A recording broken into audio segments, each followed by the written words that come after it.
What up guys, it's Jules here for What Culture of Wrestling with another episode of the most insane things happening in wrestling this week. Now, as per usual, we have a lot to cover, so let's make like Paul White on a coffin and get this show on the road.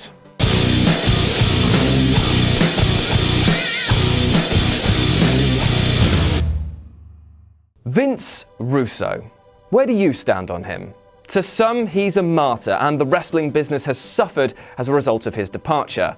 To others, he's some sort of one-hit wonder moron who's cheapened the business basically through repetition and catering to the smallest possible crowd. Well, either way, you can add sexist to the list thanks to an interview that he did with Sean Oliver on Kayfabe Commentaries this week. Oliver asked Russo why he doesn't think women are able to lead in the wrestling industry, to which he replied, emotions. Yet before this ignorant rock gained a shred of momentum, Oliver bust him down by saying, hang on a minute, isn't Jim Cornette a very emotional person, and didn't he do a very good job of leading the pack? Which was a comment that in no unsubtle terms pointed out between the rivalry, however one-sided it was between the pair. This body blow was followed up with a haymaker when Oliver asked, so, would you vote for Hillary Clinton or Jim Cornette? And Vince Russo looked so upset and defeated that Jericho might have actually scored a victory using a cocky pin on him. For bonus points, Russo declared that he is not automatically racist for not liking Kalisto. That is debatable, but definitely you are racist for having 5 Mexicans fight over a cash-stuffed piñata back in the day. Com si, com sa. What's this? Roman Reigns named and shamed in a steroid scandal? My God, we're gonna have to rethink the main event of WrestleMania 34. Oh God, how brilliant! The big dog is now in the doghouse. Kaloo Kalay.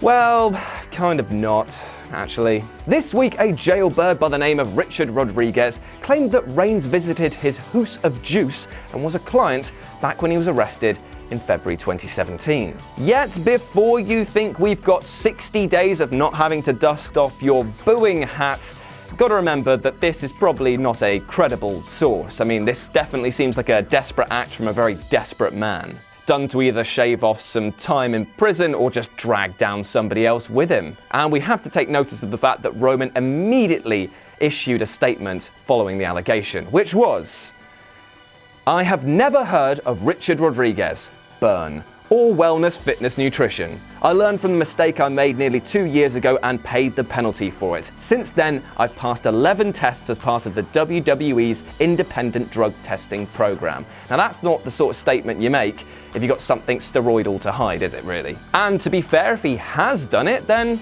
it's a quick entry for next week's video, so that's great, isn't it? Cuts my workload down a bit. I kid, of course, steroid abuse isn't funny. Right, as per usual, these videos allow us to get really nitpicky about things, as is our wont to do. So just bear that in mind for this next point, because it's not something bad that has happened, but just one that might. Let me explain. So this week, Candice LeRae, War Machine, and King of Kings Ricochet all signed as part of the WWE's NXT program. Now, that in itself is not a bad thing, even if Ricochet might be sent down to 205 Live, but let's just not address that right now. On the surface, this is excellent news, as it pretty much secures NXT TakeOver event quality for the next year. Yet, it's the photo that came out once these young babbies had put their Hancock on Vince's rag. Just look at them, decked out in their property of the Performance Center gear and all smiling. It's a bit weird. Doesn't it all just reek of the WWE stranglehold? I mean, look at their smiles. War Machine are meant to be vicious Vikings with surprising agility, not smiling like this. It kind of ruins their mystique somewhat. What I'm trying to say is that these guys do not look unique. They don't look like how the indie circuit has molded them. They look like cogs in the machine. Now, obviously, I hear what you're saying. It is just one photo and they are allowed to smile. I get that, but just let me ask you this. We've seen this before, haven't we?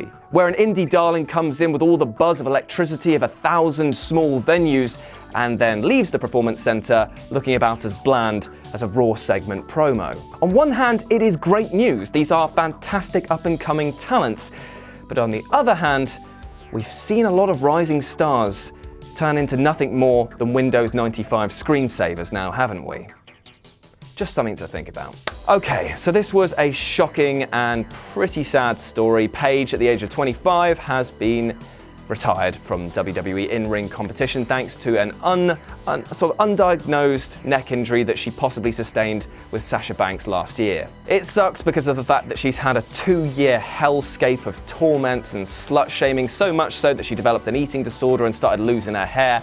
It wasn't pretty. Now, we're not blind to the comments that people have said about her online, and whatever angle or anger you're coming in at with, you have to recognize what she's done for the brand. Her matches in NXT were pretty outstanding. She set the bar with people like Emma. In fact, her feud with Emma was so good because they let their wrestling do the talking, and it spoke f***ing volumes. It's a great shame when anyone's career is cut short, and this is no different. There is little consolation to know that she'll be kept on by the WWE in some capacity when all she really wants to do is wrestle, but if her Twitter is anything to go by, with her saying that 2018 will be her year, she will make the most of every opportunity she's given. Right, only slightly less depressing was the interview this week between Jim Johnston and Sean Mooney. Jim Johnston, as of this week, is now the WWE's former theme composer, and in the interview he detailed his exit from the company, which didn't sound fun. So this guy gave us some of the best wrestling themes in the industry, many of which make up the backbone of my Just Get Through to the Weekend Jewels playlist. A theme can get a wrestler on the map. Whether you're singing, or tapping your feet, or dancing, or just simply nodding along, it gets people's attention, and in this type of business, that is paramount. Therefore, it's such a shame to learn that he was shown the door by Vince in such a curt and dismissive manner. It was done via phone. That is no way to fire somebody, which reminds me, I need to text Adam Cleary. It's the type of story that reminds you that Vince, for all of his parading, does not give a single f*** about you. He only cares about his brood, and once he's finished making money for him, he'll show you the f***ing door. He'll be like, so long, see you later, don't let Braun eat you on the way out. Don't touch his cake. This guy should be in the Hall of Fame. You know I'm right, he's done so much for the industry. Yet, what he's actually got is no TV credits, so he's going into the job market now with very little momentum. And you know what? That f***ing sucks. And those were the most insane things happening in wrestling this week. Honorary mention to Braun Strowman, who is f***ing killing it at the moment, just destroying everything. It is so over the top.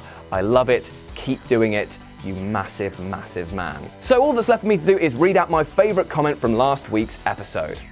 Here we go. So I finally figured out who this guy reminds me of.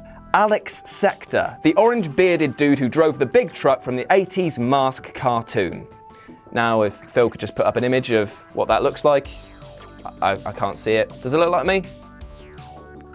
And there we go. All I'd like to say is thank you very much for watching, and big love to Phil Chambers and Michael Sidgwick for their continued work on this show. As always, I've been Jules, you've been awesome. Head back to whatculture.com for more news and articles like this every goddamn day, and I'll speak to you soon. Bye. So, thanks for watching. Please feel free to click on any of these things around my head, or something terrible might happen to the dog. Too sweet me, bro. Traitor. Traitor.